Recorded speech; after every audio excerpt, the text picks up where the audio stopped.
I was only trying to help, but all I did was mess things up.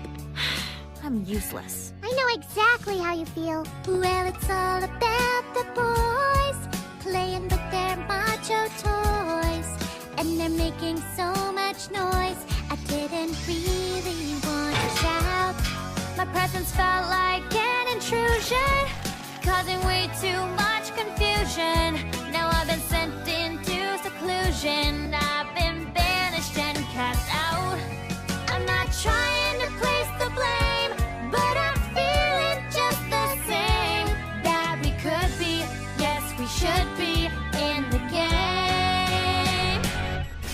My spirit's feeling daunted. I'm not sure I'm all that wanted, though I'm acting nonchalant. It's clear I'm starting to doubt myself. Don't wanna sound too stoic. I'm not feeling that heroic. No matter what I do, I blow it, and I'm only trying to help. Only trying to help. Only trying